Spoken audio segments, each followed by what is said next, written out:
ভাইয়া, হ্যাঁ বল, কি হয়েছে? আজকে আমার কলেজে পরীক্ষা আছে, কিছু টাকা লাগবে। বাসায় ফিরতে আমার রাত হয়ে যাবে। কি বলিস তুই? তোর না কিছুদিন আগে পরীক্ষা হয়ে গেল, এখন আবার কিসের পরীক্ষা তোর? ও তুমি বুঝবা না, টাকা লাগবে, দিবা কিনা বলো। আমার কাছে টাকা নাই। আর কি এমন পরীক্ষা যে বাসায় ফিরতে রাত হয়ে যাবে?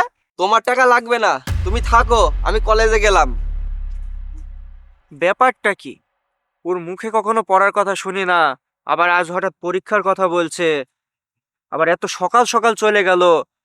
ওর ভাবভঙ্গি তো ভালো দেখতে পাচ্ছে না, ওর দিকে একটু খেয়াল রাখতে হবে।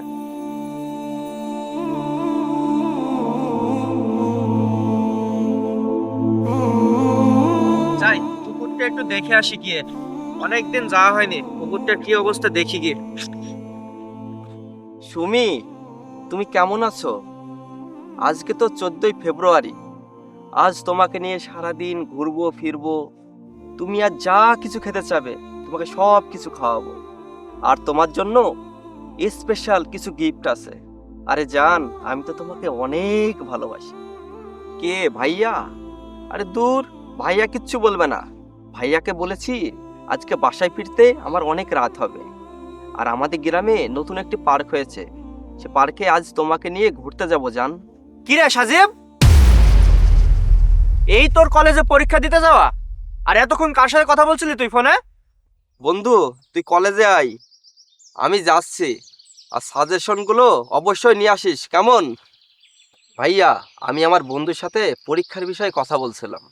এই পুকুর পাড়ে নির্জনে একা একা বসে তুই তোর বন্ধুর সাথে কথা বলছিলি? আমি তোর বড় ভাই, আমি সব বুঝি।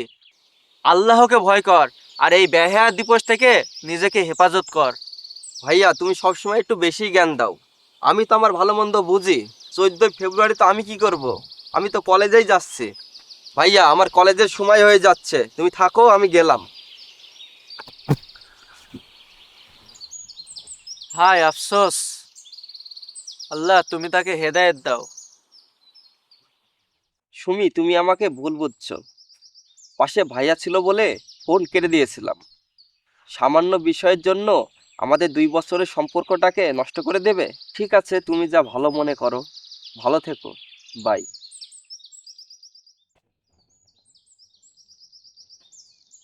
আমি বন্ধুদের পাল্লায় পড়ে অশ্লীল কাজে জড়িয়ে গেলাম।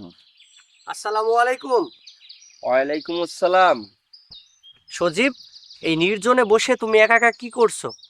আসলে হুজুর, আমি একটি মেয়েকে ভালোবাসতাম। আজ তো 14ই ফেব্রুয়ারি, তাই ঘুরতে নিয়ে যেতে একটু দেরি হয়েছে।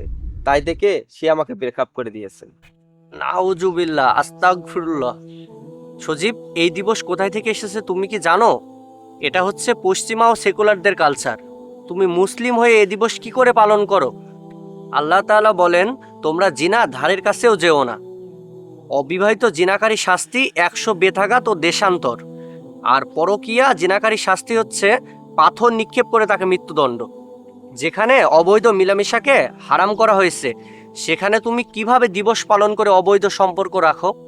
14ই ফেব্রুয়ারি এই সকল যুবক যুবতীরাই পালন করে যাদের সাথে রবের কোনো সম্পর্ক নেই।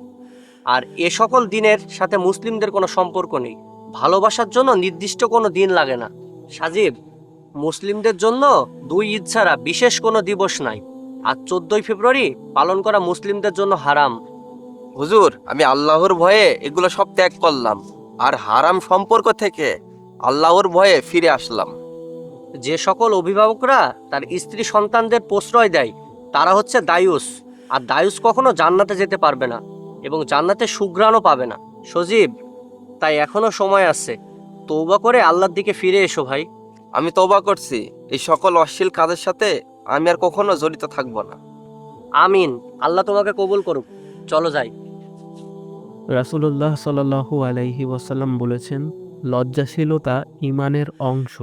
তিনি আরও বলেন, যখন কোনো জাতির মধ্যে বেহায়াপনা ও অশ্লীলতা ছড়িয়ে পড়বে, তখন তাদের মধ্যে এমন এমন নতুন রোগ ব্যাধি ছড়িয়ে পড়বে যা ইতোপূর্বে কখনো দেখা যায়নি। আমাদের ছিল এক মহাবীর, নাম যে ছিল তার তিতুমির। শত বাধা জুলুমের পরে সে হয়নি কখনো কভু নত শির।